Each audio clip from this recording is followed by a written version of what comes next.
podcast Operação Histórica no ar. A gente chegando aqui para o nosso segundo episódio, que a gente vai tratar sobre revisionismo histórico, e esse episódio promete. Antes de iniciar o nosso episódio, eu gostaria de agradecer a receptividade que o nosso primeiro episódio teve entre vocês, as sugestões, as críticas construtivas.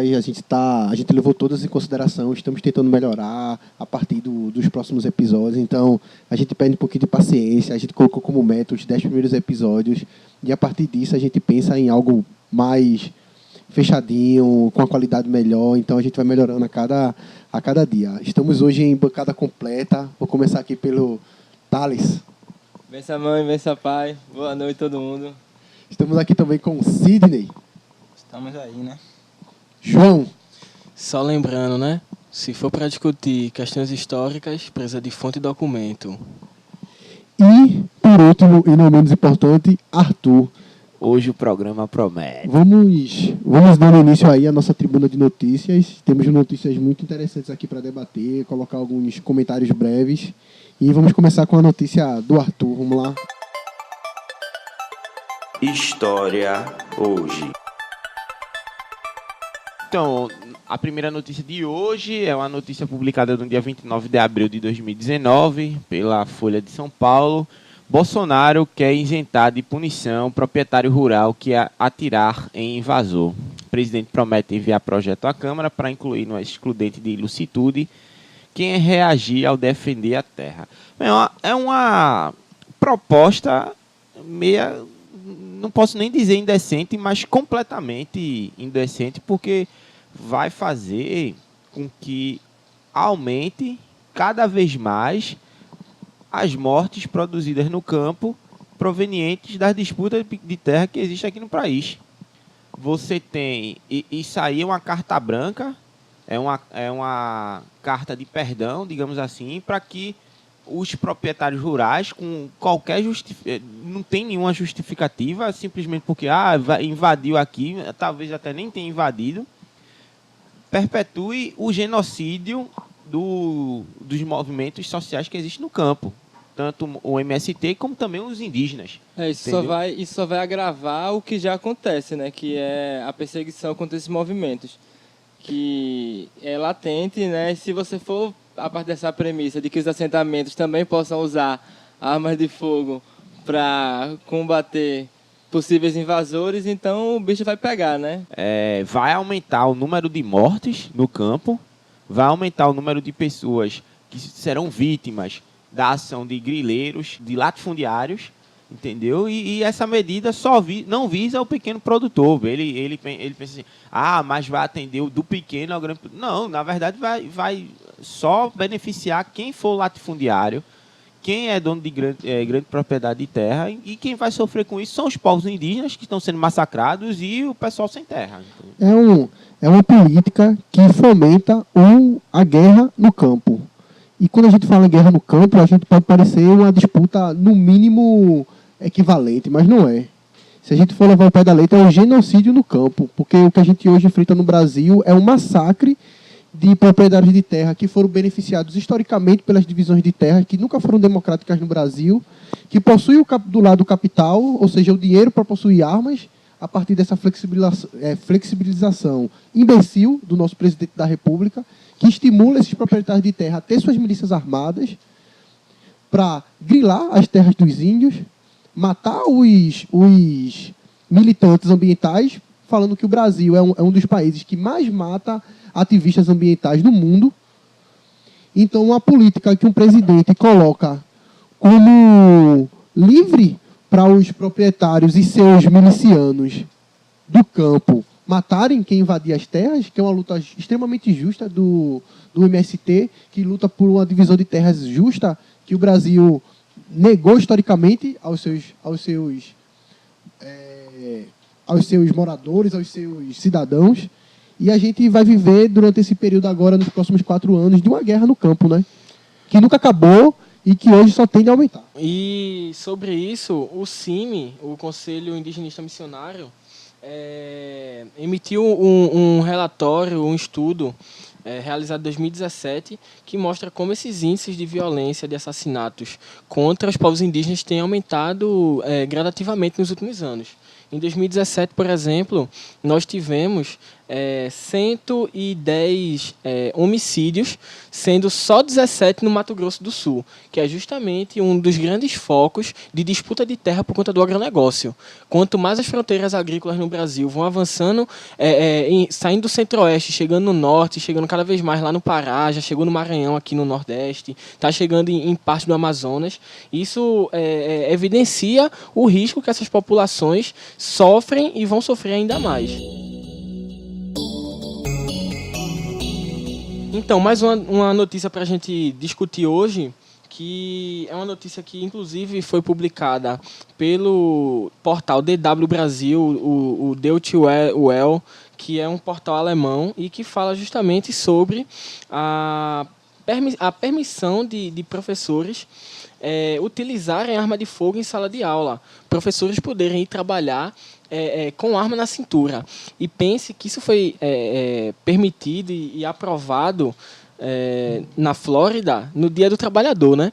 Então pense que belo presente o trabalhador da educação, que é norte-americano, ele recebeu nesse dia. Ele simplesmente recebeu o aval de poder ir para um espaço formal, um espaço educativo, portando arma na cintura, sob argumento que a partir de tantos ataques a escolas, tantos ataques nos últimos anos nos Estados Unidos, os professores poderiam ser uma alternativa para conter esse índice de violência. Então, você imagina que um parlamentar republicano, lembrando que Flórida tem, dentre suas representações, a maior sendo republicana, né? Ou seja, boa parte apoiadora do presidente Donald Trump.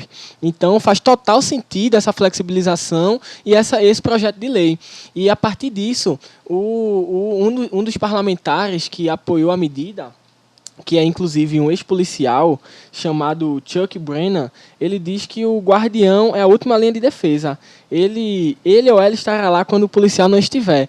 Então, o discurso que a gente tem nos Estados Unidos agora é que uma saída para diminuir as violências por arma de fogo nas escolas e ataques é o professor ter arma. E a gente vem para aquela velha e clássica discussão sobre o porte ou não de arma, seja nas escolas, seja para o cidadão comum. E é muito importante salientar de que a surpresa está em quem ataca.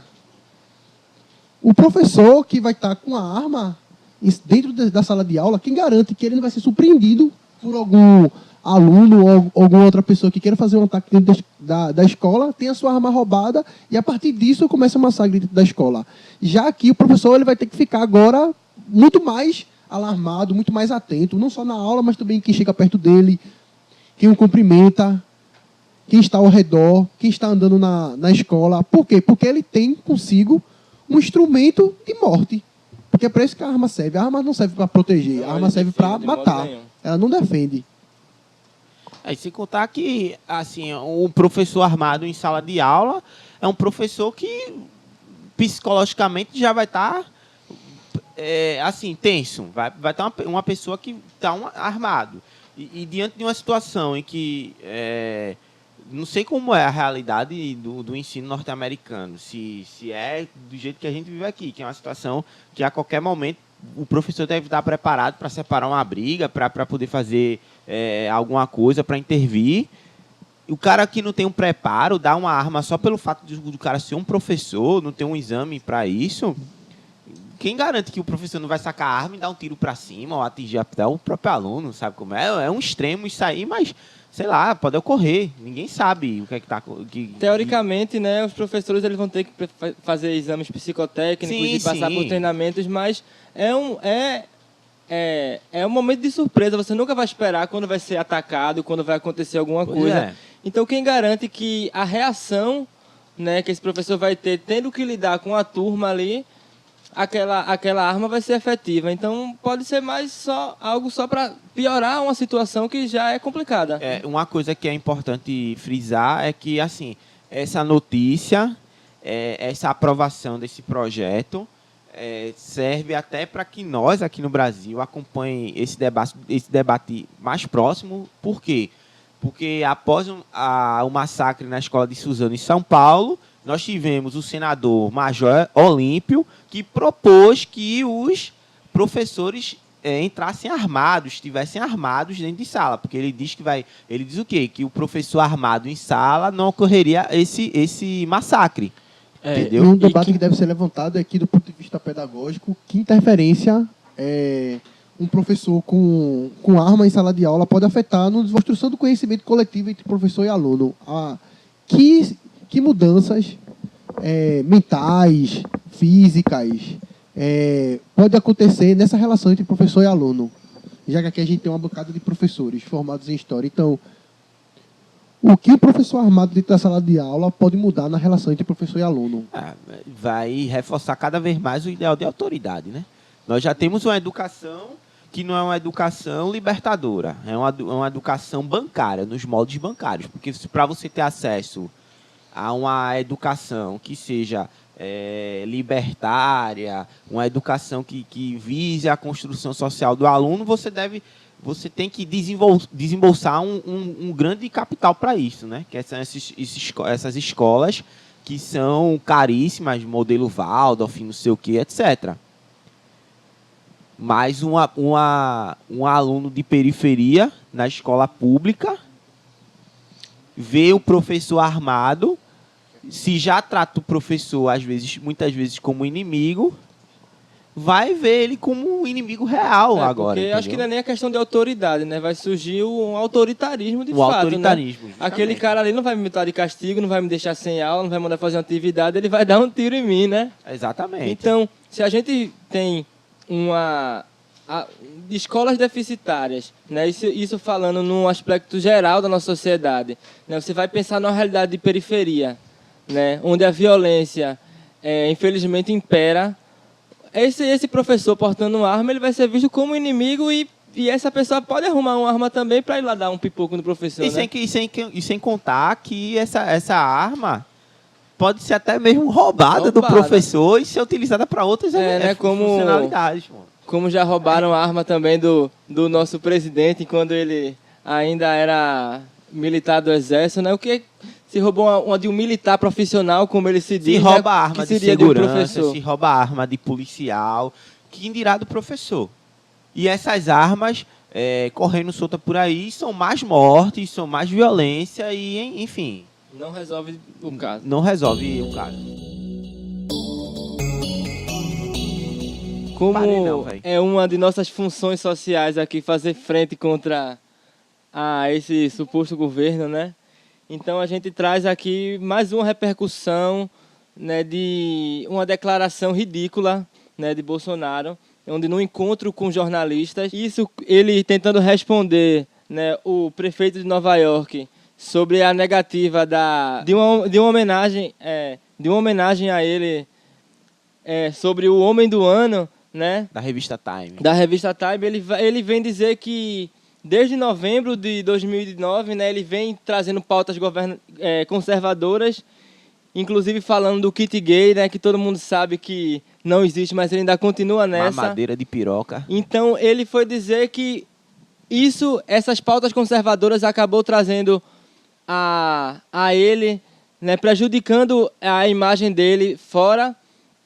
E isso fez ele fazer ele dizer que o Brasil não pode ser um país do mundo gay, do turismo gay. E ele ainda solta, né, a frase de que quem quiser vir ao Brasil fazer sexo com as mulheres daqui vai ser muito bem recebido, né? Então, como é que um chefe de Estado ele pode dar uma declaração como essa, né, quando a gente sabe que o Brasil, durante muito tempo, né, e até hoje, a gente tem diversos problemas com a exploração sexual de mulheres, de jovens, inclusive de crianças, né?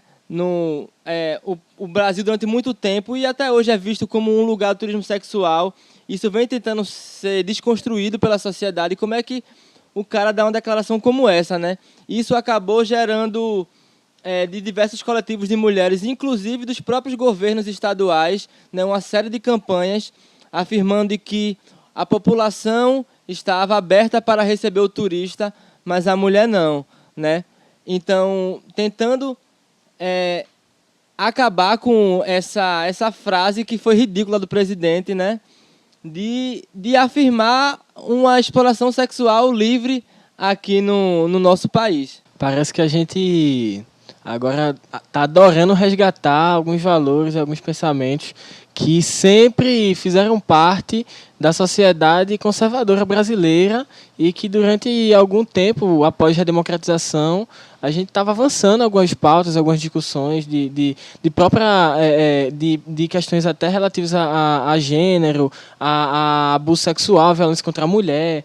Há várias dessas pautas que hoje, se a gente for pensar em um debate sério, um debate coeso, você está sendo taxado de atacar a tradicional família.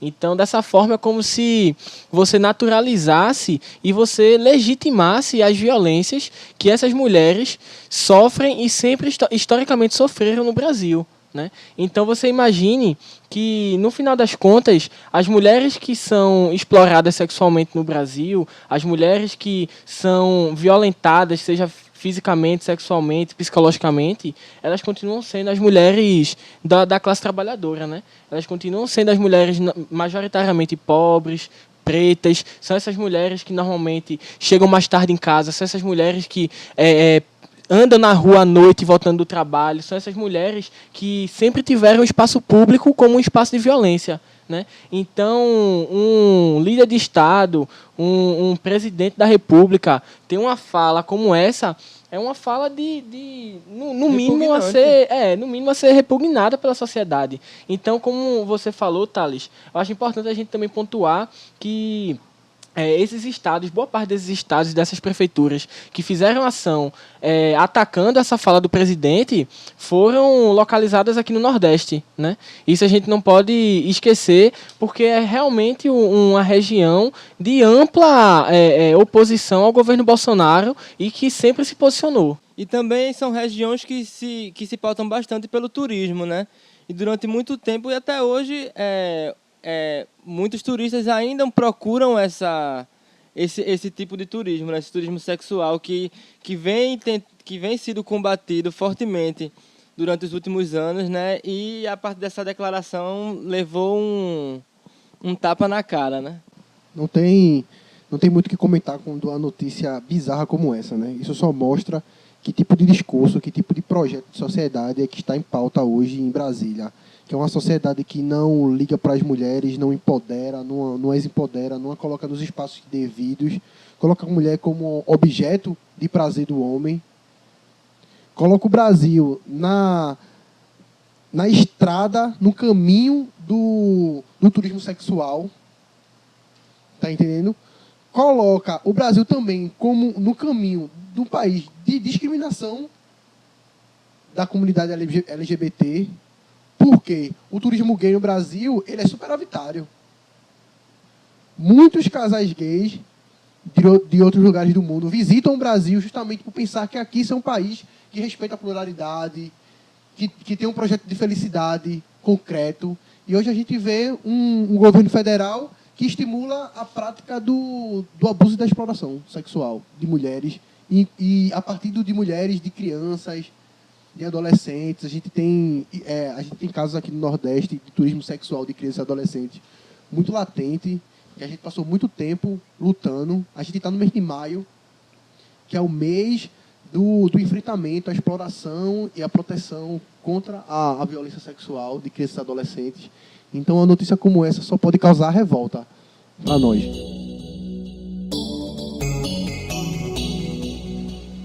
Então, a matéria que eu trouxe hoje foi da Folha de São Paulo, que diz que o presidente Jair Bolsonaro concede ao Olavo de Carvalho condecoração igual a de Moro e a de Mourão. Esse título foi da Ordem do Rio Branco. É um título por serviços prestados à sociedade. E nesta mesma matéria fala quem são as outras pessoas que receberam esse título, que é do mais alto grau da Ordem do Rio Branco. As figuras são João Dória, Wilson Witzel e Romeu Zema. O segundo grau, que tem nessa ordem, a de grande oficial, alguns dos condecorados foram o Major Olímpio, que já citamos hoje, Flávio Bolsonaro e Eduardo Bolsonaro. A pergunta que fica, o que é que essas pessoas fizeram de tipo louvável para a sociedade? O que é que Olavo de Carvalho trouxe de diferente para a gente aqui? Algo que seja relevante para a nossa sociedade? Astrologia? Terra plana. Eu acho que essa daí é uma boa contribuição para a ciência, né? Resgatar um debate aristotélico, medieval, escolástico, né? Dizer que a Terra é plana. Enfim, é uma grande contribuição para a ciência, para a filosofia, coisa que, inclusive, o governo quer tirar, né? Quer acabar com os cursos de ciências sociais, quer acabar com os cursos de filosofia. Então, se você pergunta qual a contribuição dessas pessoas, aí a contribuição das pessoas. De serviço. De serviço, e contra a ciência, e contra o livre pensamento. Tão difícil de grande nome para a nossa sociedade, hein? Um governo que começa a flexibilizar prêmios que deveriam ser para personalidades notáveis, que fizeram algum tipo de contribuição efetiva para o nosso país, leva a gente perder nossa notoriedade desses prêmios e, principalmente, perder a grandeza desses prêmios. Quando o governo tem como projeto a flexibilização de títulos de grande importância como esse, a gente percebe que o governo federal ele não está preocupado com a importância dos títulos que damos a personalidades que têm grande contribuição, seja científica, seja social, seja artística, no nosso país. Quando se dá prêmio ao Olavo de Carvalho, a Major Olímpio, a alguns deputados federais, aos próprios filhos, o que vai levar é que esse prêmio, daqui a alguns anos, não vai ter mais nenhum significado. Vale de nada. Porque o valor dele é subtraído a partir do momento que o governo federal começa a distribuí-los para quem ele acha que deve. É tipo aquele prêmio do SBT, das 100 maiores personalidades do Brasil, tá ligado? Que você teve Dedé do Vasco e tal. É tipo isso, né? Então eles só dão o prêmio para tentar legitimar essa cambada de inútil que está ali circulando esse governo, né? Então usa esses títulos apenas para tentar dar alguma legitimidade para a gente inútil. Então, eu acho que trazer o pensamento de extrema-direita para o Brasil não é digno de uma condecoração, muito pelo contrário. Mas isso daí a gente vai falar mais um pouco durante o programa.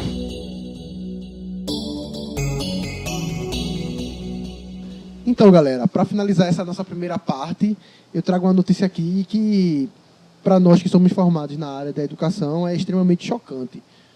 O MEC diz que o bloqueio de 30% da verba vale para todas as universidades e institutos federais.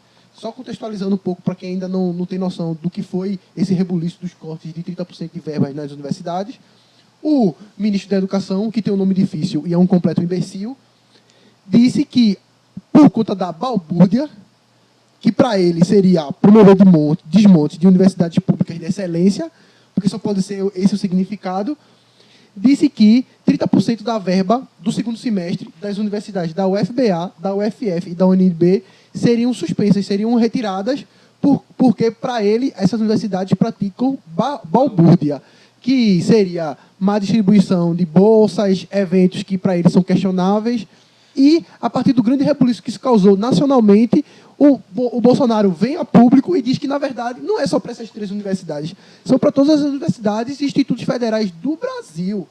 Ou seja, a gente já vem sofrendo, nos últimos 4 anos, 56% a menos de verba. Entre 2014 e 2018, diminuiu de 11,3 bilhões para 4,9 bilhões. A projeção de lei do orçamento para este ano, 2019, é que o valor seja ainda menor e fique em 4,2 bilhões de reais. Gente, entre 2014 e 2018 já houve uma diminuição de 11 bilhões de reais na educação para 4,9 bilhões. Ou seja, a gente tem uma diminuição de quase 50%. Hoje, a gente tem um orçamento já aprovado para 4,2 bilhões na educação. Ou seja, nossa educação está sendo completamente sucateada, não só no governo Bolsonaro, isso é triste de dizer, mas não só no governo Bolsonaro. E isso é um projeto de sociedade, onde o ensino, a pesquisa e a extensão não são levadas em consideração. E que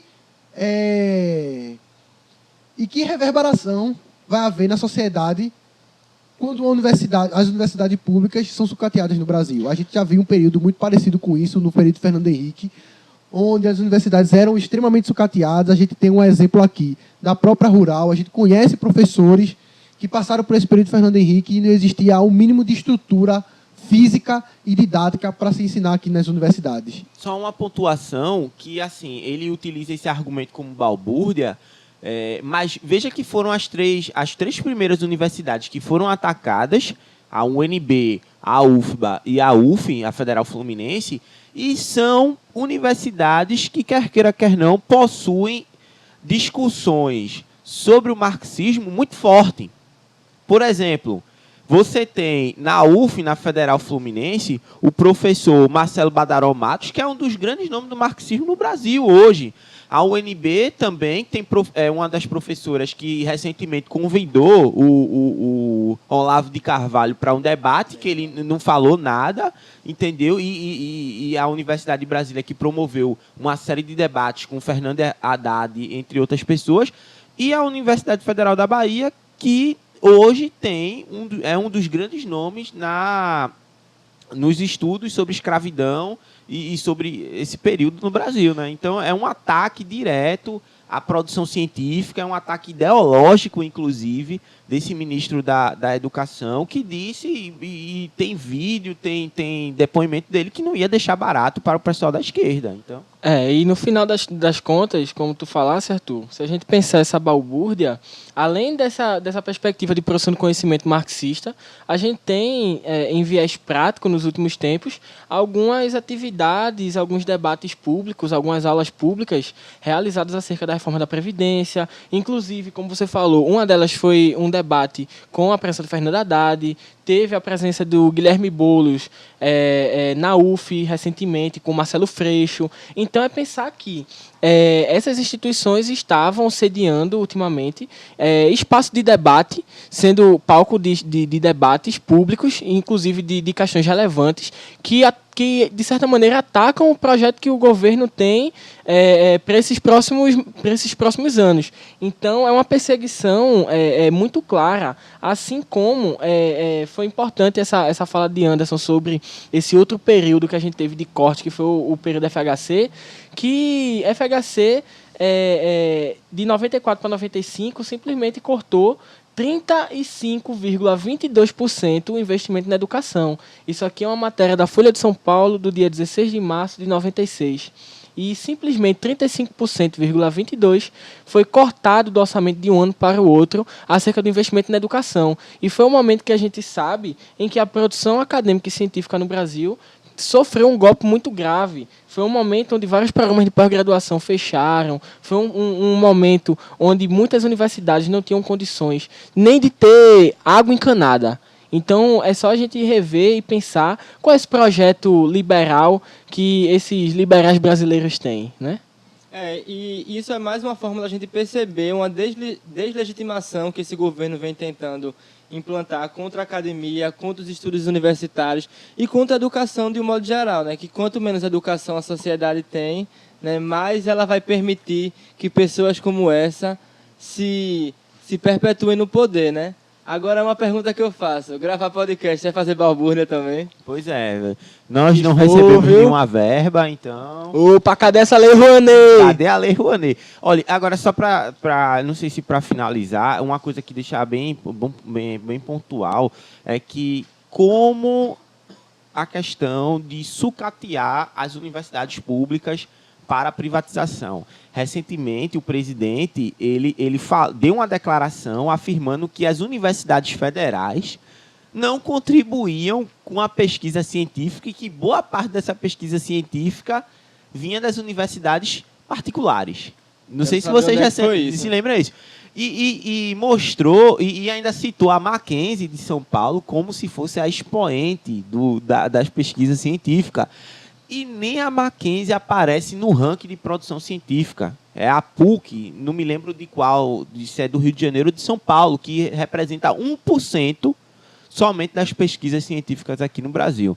Então, a pessoa dizer que vai cortar verba por causa de balbúrdia, que ele não deu uma definição de balbúrdia, mas fica claro o caráter ideológico da definição dele.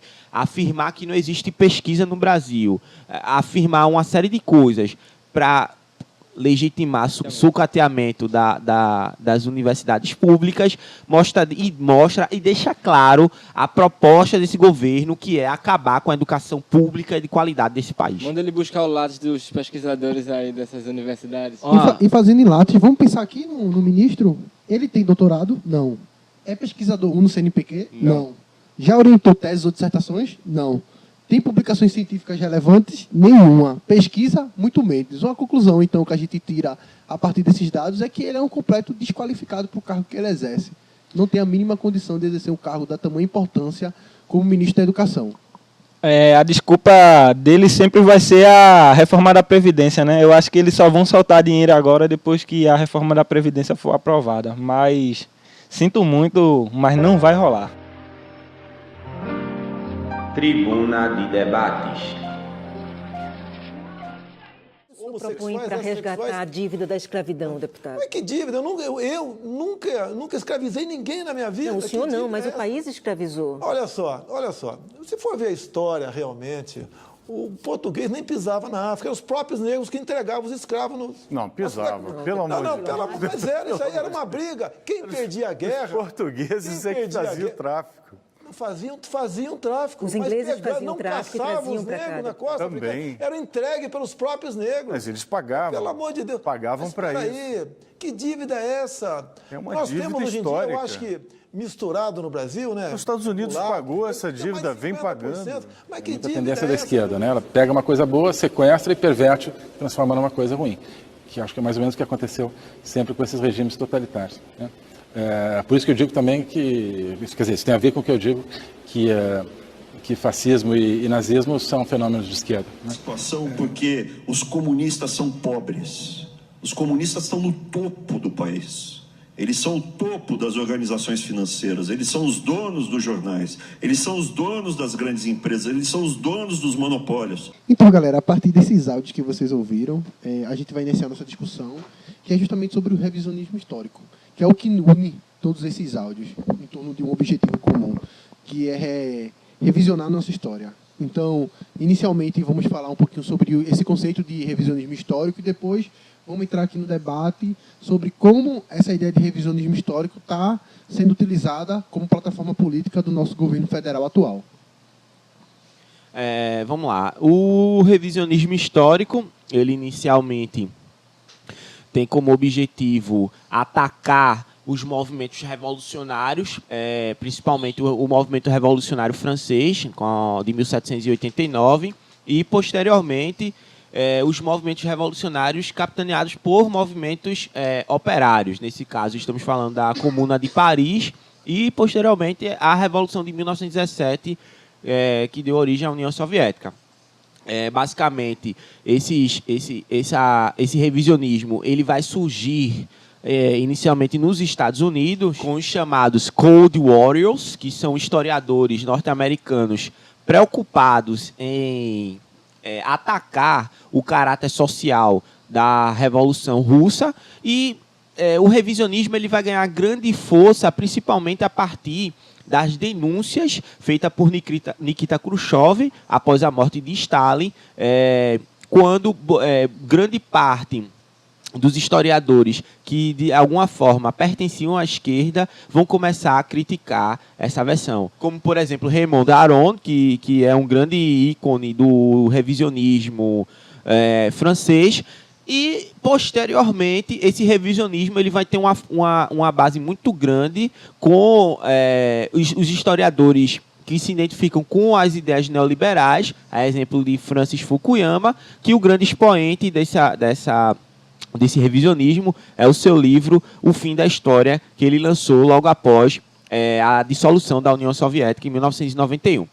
Claro, essas apresentações que eu fiz até agora são de historiadores que estão comprometidos com teses liberais, pessoas que estão comprometidas com a direita, ou então que participaram das esquerdas e se desiludiram após a denúncia dos crimes de Stalin. Mas é importante lembrar, e aqui o nosso podcast não vai passar pano para isso, que boa parte da história, a partir principalmente da terceira geração dos análises, certo? Começou também com essa prática do revisionismo histórico. que é o seguinte: quando começou a substituir conceitos antes identificados como conceitos marxistas, materialistas, a exemplo de ideologia, lutas de classe, e começou a colocar uma perspectiva cultural sobre esses conceitos. E assim, a partir dessa introdução rápida, eu gostaria de jogar a bomba para vocês aí discutirem e vamos embora. Então, na minha concepção sobre o revisionismo histórico, se a gente for pensar academicamente falando, o revisionismo histórico nasce na historiografia a partir da entrada do pós-modernismo, das vertentes da história cultural. A gente tem alguns autores, como Angela de Castro, Jorge Ferreira, Daniel Arantes Filho, que trabalham essa ideia de revisionar a história a partir de novos olhares, que eles consideram como os mais adequados para se analisar esse período histórico. Então, a gente vai ter novos estudos sobre ditadura, novos estudos sobre o nazismo, o fascismo, as experiências comunistas na União Soviética, entre outros. Porém, que aí eu trago esse contraponto, é que no nosso contexto atual, político e social, o revisionismo histórico praticado pelo governo federal institucionalmente, ele não é apegado à ciência. Sim. Ele vem para negar a ciência. Exatamente. E colocar um novo discurso científico em cima disso. Se você me permite, eu acho que faltou deixar claro aqui que existem 3 situações de revisionismo histórico. Uma, que é o revisionismo a partir de novas evidências, novos documentos, que é um revisionismo válido. Por exemplo, você tem trabalhos sobre a escravidão no Brasil da década de 60, da década de 30, enfim, e que repassaram por uma nova interpretação e que são argumentações válidas, entendeu?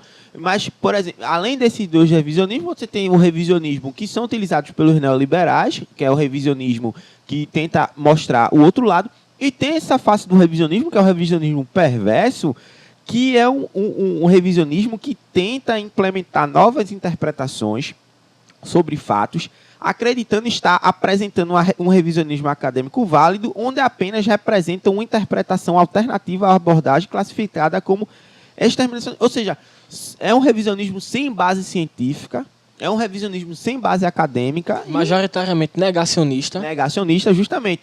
Que são daquelas pessoas que negam o Holocausto, que são pessoas que vão negar que o nazismo seja um movimento de direita e que agora vão negar que existe o golpe militar de 31 de março de 64, entre outros absurdos.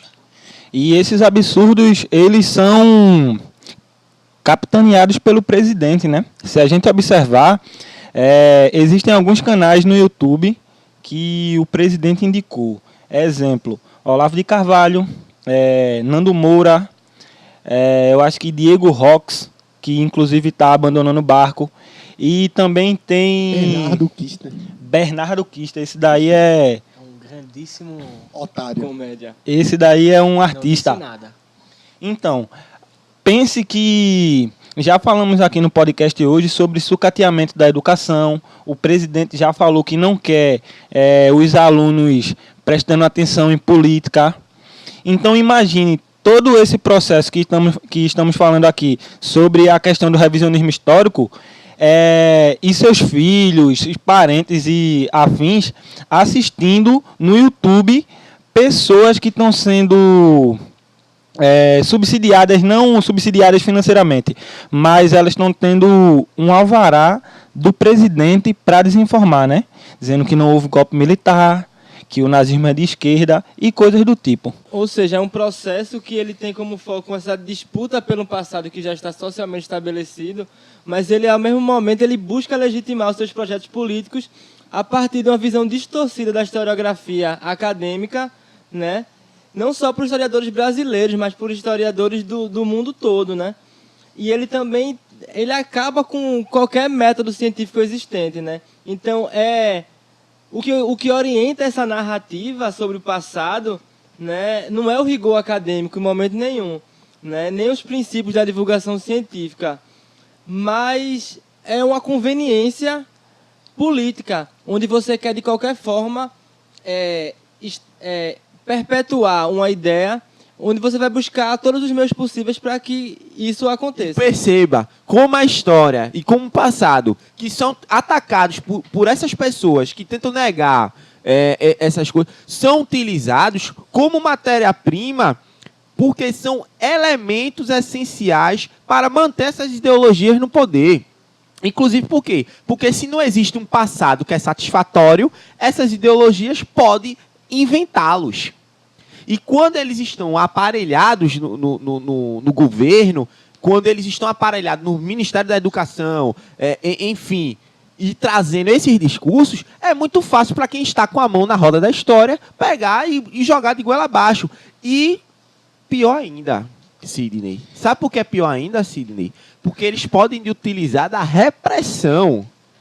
A exemplo do que nós estamos vendo aí de professores sendo gravados sem autorização em salas de aula porque estão falando contra o governo. Eu pergunto a você, Anderson, será que se fosse uma pessoa falando bem de Bolsonaro e de Olavo de Carvalho e fosse filmado, isso seria tratado como um caso de escola sem partido? Como uma fuga ideológica, como uma doutrinação dentro das salas de aula? Essas pessoas negam a história, negam o passado, mas se utilizam da história, se utilizam do passado de forma errônea para poder manipular a população e fazer o que eles querem. Já diria o grande Eric Hobsbawm. E um exemplo disso, de tudo isso que a gente falou, é que o youtuber que se acha o suprassumo do conhecimento, um dos, né? Nando Moura, ele simplesmente disse que Stalin ganhou 2 prêmios Nobel da Paz. Tipo, o nível de absurdo que a gente chegou, né? Pense que seus parentes, amigos e afins podem estar se informando ou tentando aprender alguma coisa sobre política a partir da boca de um imbecil desse. E é interessante observar que, se a gente for fazer uma observação histórica desse processo de revisionismo até chegar no governo Bolsonaro, a gente primeiro observa que a gente tem um caso de um historiador que pratica um revisionismo bizarro sobre a ditadura civil-militar no Brasil, que é o Marcos Antônio Villa, em seus trabalhos, e isso é importante salientar, que isso começou, esse discurso revisionismo obscuro, como você mesmo falou, Arthur, ele começa na história com um pseudo-historiador, como Marcos Antônio Villa, que usa do seu poder do discurso de ser formado em história para revisionar a ditadura civil-militar de uma maneira extremamente covarde e manipuladora. Se a gente for buscar mais a fundo, a gente tem o Leandro Narlock, que nem historiador um jornalista, pelo amor de Deus, né? que de maneira, inclusive, mau caráter, pegou fontes históricas e a subverteu para justificar um discurso completamente esdrúxulo em seus livros. E se você for observar, são esse Marco Antônio Villa, esse Leandro Narlock, principalmente, que são livros de cabeceira do presidente. Então, mas Marco Antônio Villa, ele disse na Jovem Pan, em um programa de algumas semanas atrás, que realmente existiu ditadura militar no Brasil. Pelo menos isso, né? Porque lá tem o outro delirante lá, que é Caio Coppola, que ele consegue desvirtuar qualquer argumento válido, ele começa a tentar argumentar... Parafrasear, conjecturar, trazer palavras esquizofrenia, velho. Ao ouvido, mas que de significados vazios. Argumentação inválida, devaneio. Eu gostaria também de acrescentar aqui que nessa onda de revisionismo também temos os casos de pessoas que não possuem propriedades históricas, não possuem domínio sobre certos conceitos e métodos históricos que estão se passando por historiadores. Você, Anderson, recentemente nos mandou um artigo de uma bióloga falando sobre nazismo. A que ponto nós chegamos? E chega até a ser preocupante. Onde estão os historiadores? Sabe? Será que os historiadores estão tão preocupados com o debate acadêmico e se esquecem de atingir? Ou se esqueceram do que leram em Mark Bloch, na Apologia da História? Que um historiador deve falar tanto aos doutores como também aos alunos, às pessoas simples. Onde estão os historiadores? Qual a contribuição?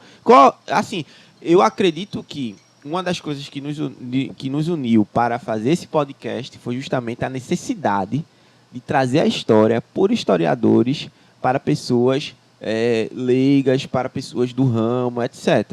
Entendeu? E assim, é preocupante a situação que nós estamos vivendo. E outra coisa, né? É justamente esquecer que a história sempre foi discutida, principalmente se a gente pensar no século XX, com uma proposta social. Eu não digo só na ideia do ensino de história, eu digo no próprio ofício do historiador como a sua função social.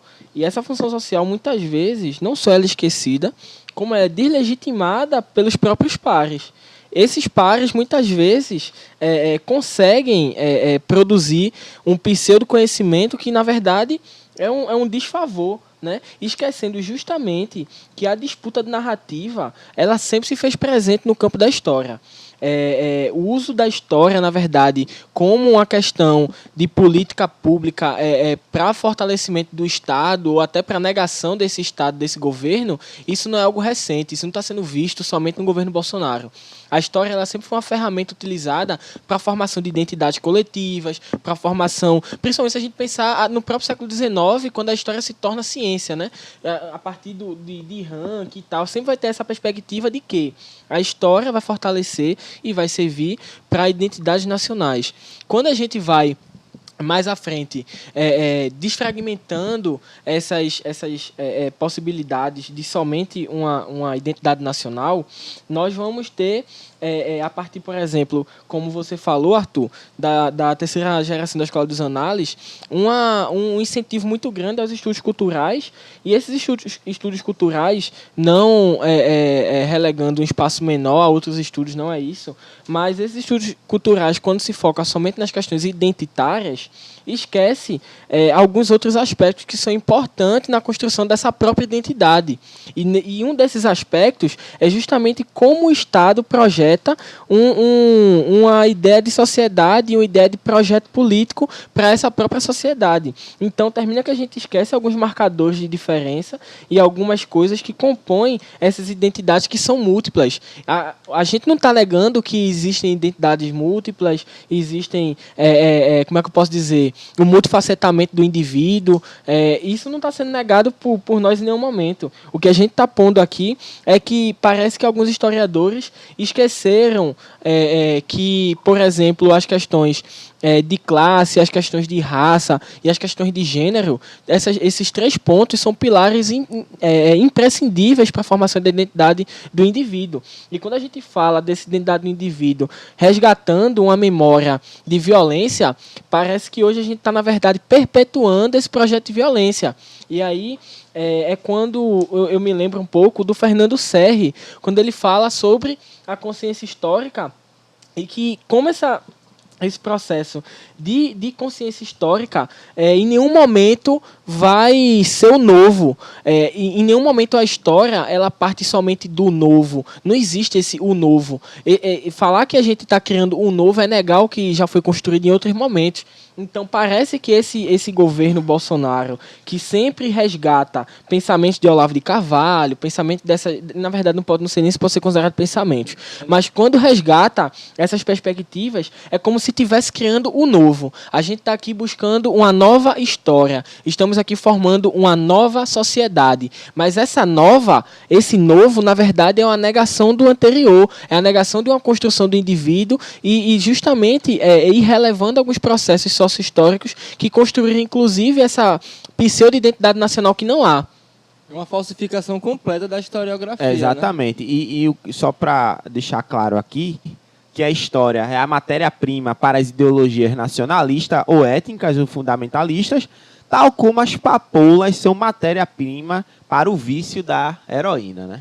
Veja aí que pesado essa citação do grande historiador Eric Hobsbawm. Então, a gente já está se caminhando para o final do episódio e eu queria trazer uma reflexão em torno dos desafios possíveis. Quais são os desafios possíveis para nós historiadores nessa disputa de discurso entre esse novo projeto de sociedade onde o revisionismo é utilizado para fundamentar ideias esdrúxulas, racistas, homofóbicas, xenófobas do governo?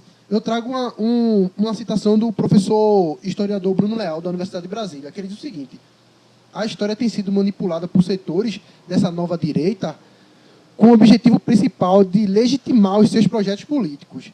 E projetos políticos também pensam em projetos de sociedade, porque os projetos políticos são pensados para uma nova sociedade, uma sociedade que está em plena construção e desconstrução. O que orienta a narrativa sobre o passado que esses grupos e indivíduos produzem não é o rigor acadêmico, nem os princípios da divulgação científica, da história pública ou do ensino de história, mas um projeto político. Ou seja, quando o projeto político ele entra encabeçado nos discursos históricos, para além do mundo acadêmico, para além da lógica científica. E aí eu quero retornar para um dos áudios que foi repassado aqui no início do bloco, que é do ministro da Educação, que ele diz o seguinte: os comunistas são o topo do país. Eles são o topo das organizações financeiras. Eles são os donos dos jornais. Eles são os donos das grandes empresas. Eles são os donos dos monopólios. Se você pegar essa frase e a gente for colocar ela num processo histórico, num contexto histórico, Hitler falou as mesmas coisas, só trocando o comunismo por judeus. É a ideia de colocar a história como objeto de controle político, de ataque a minorias ou de ataque a grupos políticos, como já aconteceu em vários momentos da história. Então, vou deixar minha suposição e lanço esse desafio, esse questionamento para a bancada, que é o seguinte: como os historiadores devem ou podem contribuir para essa luta, para essa disputa discursiva? A gente tem hoje uma historiografia que, na sua grande maioria, é fechada para os muros acadêmicos, ou seja, não há um diálogo entre a universidade e a sociedade, e isso é um grande fator da onde estamos, dessa negação da própria população à universidade, o apoio a privatizações, as definições esdrúxulas de que a universidade é um campo de balbúrdia, como diz o nosso ministro da Educação.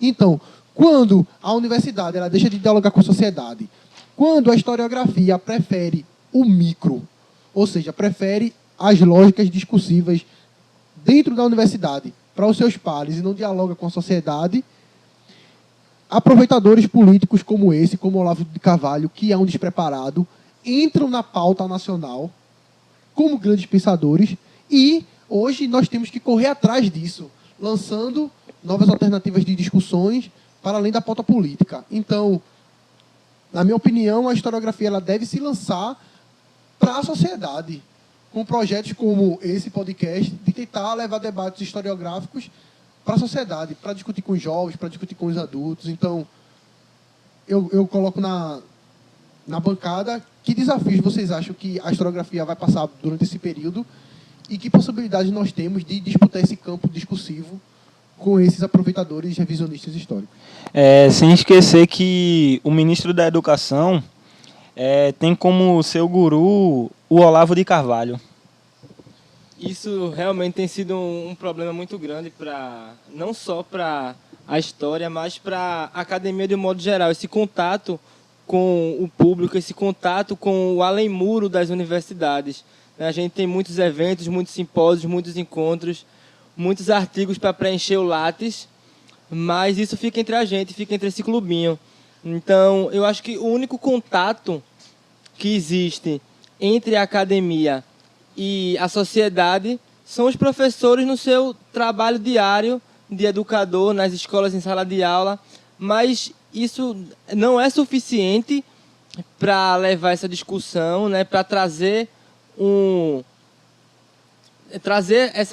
essa pauta para a sociedade. Então, a gente fica devendo muito ainda esse contato direto com a sociedade. Como o Anderson falou, esse podcast ele tem um intuito também de ter um contato maior com o público não acadêmico, né, que precisa de referências que não sejam suposições ou que não sejam devaneios. Então, o podcast é uma forma de fazer isso, né? Então, hoje a gente tem diversas outras mídias que também tem essa capacidade de ter um diálogo mais direto e mais rápido e efetivo com a sociedade, né? Então, basta a gente pensar, né, em alternativas de levar isso. O próprio CAPES, CNPq, instituições de fomento, ela pergunta qual é a nossa relevância social nos nossos projetos, nas nossas pesquisas, né, todo mundo é obrigado a responder, né, mas quase nunca essa relevância social ela é efetivada, né? Muitas vezes a gente só coloca ali como uma burocracia, mas o que a gente pesquisa não chega lá fora. Nem só o que a gente pesquisa, mas a forma como a gente divulga essas pesquisas e a forma como a gente escreve, né, acaba inviabilizando que esse conhecimento chegue a um aspecto mais amplo da sociedade. Então, isso aqui é uma forma da gente chegar lá, né? Então, todo mundo em suas áreas, não só nas suas áreas, mas o máximo possível de tentar trazer esse diálogo, né, para as pessoas, tentar levar isso para as suas comunidades, para os locais de onde você vive, onde você atua, de onde você trabalha, onde você mora, onde você realiza o seu lazer, né? Então, essas pautas a gente tem que tirar elas daqui de dentro e levar a um aspecto mais amplo da sociedade. Bem, já encaminhando aqui para minhas considerações finais, eu gostaria de deixar só uma provocação, que eu já até comentei aqui com os companheiros, até que ponto historiadores, inclusive de nome, podem contribuir com o revisionismo, né? E aqui eu cito o caso de Daniel Arão Reis Filho, que ele diminui a periodicidade, ele propõe uma diminuição da periodicidade da ditadura militar, afirmando que não em 64, mas sim em 68, quando ocorreu a AI-5, aí sim é que ocorre a ditadura, a parte mais violenta da ditadura, onde no próprio 64 você já tem ali o ato institucional número 1, que cassou o mandato político de várias pessoas. Juscelino Kubitschek, Celso Furtado, João Goulart, entre outros políticos foram cassados no AI-1.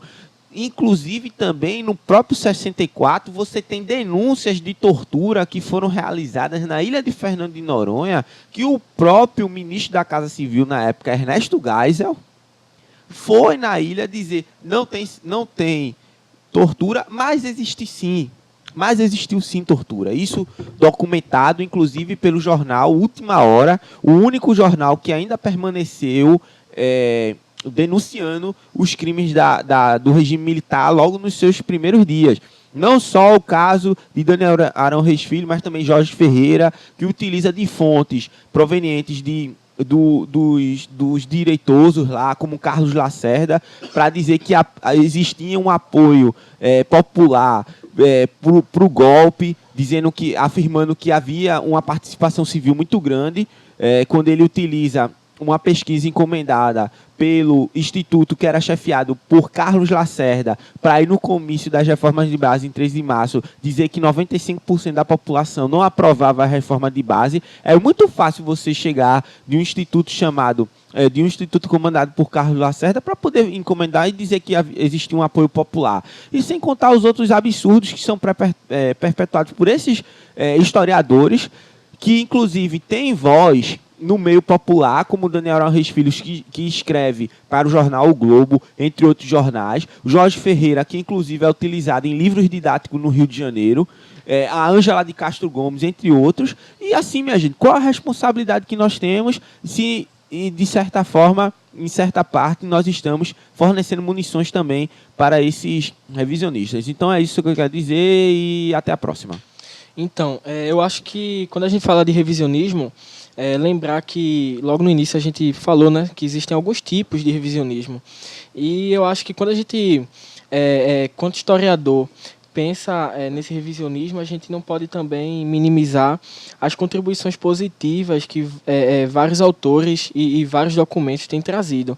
E aí, como exemplo, eu queria trazer um documento que foi encontrado pelo The Intercept Brasil, agora em março de 2019 já, ou seja, um documento recente, que mostra diálogos entre o Ministério do Exterior da Itália e o governo brasileiro, e que, inclusive, é um diálogo feito entre Eugênio Prato, que era o embaixador italiano no Brasil, e vai dizer o seguinte: ao invés de 5.000 pessoas que teoricamente teriam sido presas no início da década de 60, no início, na verdade, do regime, Na verdade, esse documento vai dizer que foram 20 mil. O próprio governo brasileiro dizendo que cerca de 20 mil prisões foram feitas nos primeiros dias da Revolução. E é isso que consta no documento. Então é para a gente lembrar que quando a gente vai produzir conhecimento e vai, teoricamente, fazer esse revisionismo histórico, fazer essa operação historiográfica, a gente faz a partir de fontes, a partir de documentos, a partir de intercruzamento de relatos. Então a gente não fala com palavras ao vento, porque se for para falar assim, a gente vai ter documentários como Brasil Paralelo, 1964, Brasil entre Armas e Livros, onde não se tem, não se faz essa atividade, essa operação historiográfica a partir de fontes, a partir de relatos, a partir de documentos, se faz a partir de achismo, né? Então, de relativizações. Então, acho que o papel do historiador, primeiro, é tentar produzir material, produzir conteúdo e ocupar os espaços que essa direita reacionária e anti-ciência tem produzido. Essas pessoas têm ocupado esses espaços. Então, a gente demarcar nosso lugar, não só academicamente falando, produzindo conhecimento científico, artigos e publicações, que é importante, obviamente, mas não é somente isso. Então, a gente tem que pensar como a gente chega na sociedade. Então, a atividade docente é extremamente importante, principalmente em um momento onde a gente está sendo acusado o tempo todo de doutrinador. Então a gente não se furtar a fazer esse debate, não se furtar a levar fontes e documentos que incidam e proporcionem debates que tenham uma certa profundidade e saia desse marasmo e desse vazio que essa direita tem proposto no Brasil, e na verdade não só no Brasil, né? Isso é uma onda que tem acontecido em vários locais do mundo. Então a gente visitar essa ditadura é importante, mas é importante a gente visitar ela mostrando os fatores negativos, o que foi que ela deixou como projeto de sociedade. Deixou foi uma sociedade extremamente analfabeta ainda, com um projeto como Mobral, que não atingiu a sociedade como deveria, permitiu ainda que o Nordeste continuasse pobre, miserável, com índice de crianças morrendo muito alto. O índice de mortalidade infantil no Nordeste sempre foi gigante, principalmente no regime militar. Então, é importante quando a gente for visitar esse período histórico, a gente visitar ele com criticidade, com documento e com a verdade histórica, né? Um livro que foi basilar para essa discussão de hoje foi o livro A Miséria da Historiografia, que foi organizado por Demian Bezerra de Mello, principalmente o capítulo 2 do historiador Marcelo Badaró Matos, que fala sobre as bases teóricas do revisionismo.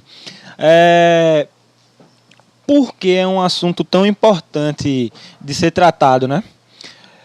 Como eu assisto muitos vídeos no YouTube, eu sempre tento acompanhar pessoas que têm algum compromisso com os fatos. Eu via vídeos de Henri Bugalho e de um historiador chamado Carlito Neto, que ele tem um canal lá chamado Historiador, e via que eles sempre falavam de revisionismo histórico, e eu senti a necessidade da gente fazer um programa aqui com os meninos. Por quê?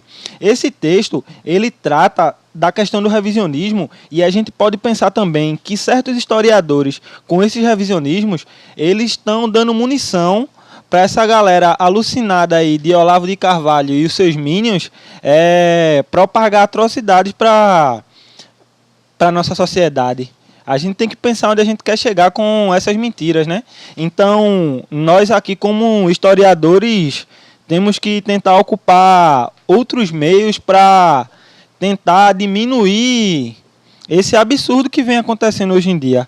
Então, é por isso que a gente sempre tenta fazer um trabalho com a maior seriedade possível, porque a história ela é campo de disputa ideológico, né? Então, vamos pensar no que a gente compartilha, do que a gente anda lendo, e respeitar as pessoas que têm propriedade para falar sobre o assunto, né? Porque muitas coisas do que a gente vê hoje são pessoas dizendo que historiador não sabe de porra nenhuma, que nas universidades existe doutrinação marxista. Inclusive, nesse texto de Marcelo Badaró, a gente vê que a maior parte dos trabalhos que ele analisa são trabalhos do paradigma pós-moderno da terceira área da Escola dos Análises. Enfim, é isso. Pegando um gancho aí no que Sidney falou, uma palavra que vem sendo bastante enfatizada por esse governo, por Bolsonaro, é o termo ideologia, né? Como se ideologia só fosse aquilo que o outro fala, né? Então a gente tem que lembrar que ideologia é a totalidade das formas de consciência social o que abrange o sistema de ideias que legitima o poder econômico da classe dominante e o que expressa os interesses revolucionários da classe dominada. Ou seja, a ideologia está em todos os lugares. Ele também tem uma ideologia e ele também trabalha em cima de uma ideologia, né? Então a gente não pode estar caindo em discursos fuleiragens como desse pseudo-presidente aí. Momento amigo do povo. Então, galera, iniciando aqui a parte final do nosso programa, que não é nossas indicações culturais, para que vocês se entretenham aí até o nosso próximo episódio. E eu vou deixar aqui minha sugestão. É o filme O Beijo no Asfalto. Filme de uma obra de Nelson Rodrigues, dirigido por Murilo Benício. Está disponível no YouTube para ser alugado, deve ser em torno de R$7. E é um filme assim, excelente, uma cinematografia precisa de Murilo Benício, que está despontando como um dos grandes diretores de cinema que teremos nos próximos anos. E uma sinopse rápida do filme é o seguinte: o filme se passa nos anos 30 e um homem é atropelado no meio de São Paulo e, no leito de morte, pede um beijo à pessoa que chegou para primeiro socorrer. E a partir desse beijo, é uma comoção nacional em torno do homem que o beijou. Então, mostra muito sobre nossa sociedade, sobre nossa construção enquanto seres machistas, uma sociedade branca, que nos leva a uma reflexão muito profunda. É um filme que conta com um elenco fantástico e vocês precisam assistir. É isso. Minha indicação é o livro A Miséria da Historiografia, uma crítica ao revisionismo contemporâneo, organizado por Demian Bezerra de Mello, que foi lançado em 2014. E ele conduziu praticamente o nosso debate aqui no podcast de hoje. E ele traz temas sensíveis à historiografia brasileira, dando soco na cara em quem precisa e atacando de frente o revisionismo histórico, que, de certa forma, contribui para essa desvirtuação da história hoje, no Brasil e no mundo. A minha indicação vai para o documentário de Chaim Litevski, Cidadão Boysen, né, também sobre a ditadura militar. Um documentário que foi lançado em 2009, que ele tem depoimento de várias pessoas aqui no Brasil, e ele vai falar, né, as relações que existiam entre Henry Albert Boysen, que foi o presidente do grupo Ultra, né, da Ultragás, né, e as relações dele com a ditadura militar, né, mostrando, inclusive, não só a participação dele, mas o seu financiamento à Operação Bandeirante e ao DOI-CODE de São Paulo, e, inclusive, trazendo de fora do país equipamentos de tortura para aparelhar para aparelhar o DOI-CODE. Então, a minha indicação hoje é um filme que originalmente se chama Antônia, mas quando chega no Brasil ele vai ser chamado Excêntrica Família de Antônia.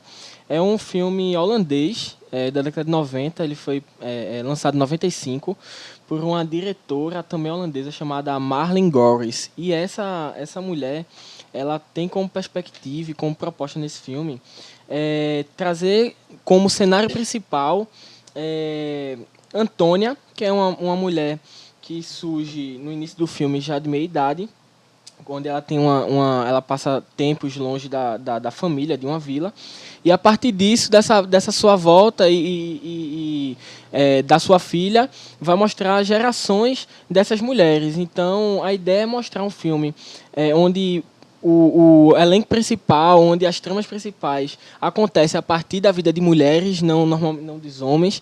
E, além disso, por se tratar de um cenário pós-Segunda Guerra, mostra algumas críticas a como aquela sociedade pós-Segunda Guerra se organizava, tendo personagens extremamente interessantes, inclusive um filósofo que é estudioso de Schopenhauer e Nietzsche, com perspectivas extremamente desastrosas da vida, frente a outras perspectivas e outras formas de encarar a sociedade.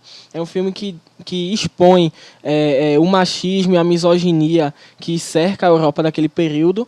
Então, enfim, é um filme muito bom para a gente pensar como os papéis sociais foram sendo construídos ao longo do tempo. Então, a minha indicação de hoje é o livro que foi organizado pela Comissão da Verdade de São Paulo, chamado Infância Roubada. Esse livro ele traz relatos de crianças que foram torturadas no período da ditadura militar, né? Já para contrapor aí ao dizer dos imbecis que só foi torturado na ditadura quem merecia. Então, se crianças de 3 anos em diante foram torturadas e elas mereciam, eu não sei a que ponto a nossa sociedade quer chegar. É isso. Então, galera, a gente vai finalizando mais um episódio, nosso segundo episódio do podcast Operação Histórica. Lembrando que esse debate não é um ponto final, é o início de uma discussão.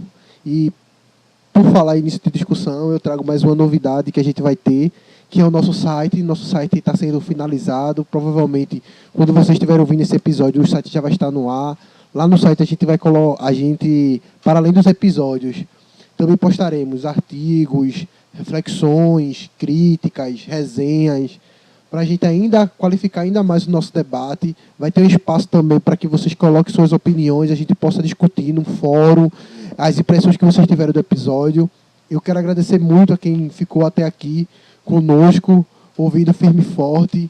Peço que vocês sigam nossa página do Spotify, curtam nossa página no Instagram, sigam nossos perfis individuais, sigam nossa página do Twitter, porque aí a gente vai massificando esse discurso, compartilhando com outras pessoas, qualificando ainda mais essa discussão. Vamos participar dos nossos fóruns também de discussão no nosso site.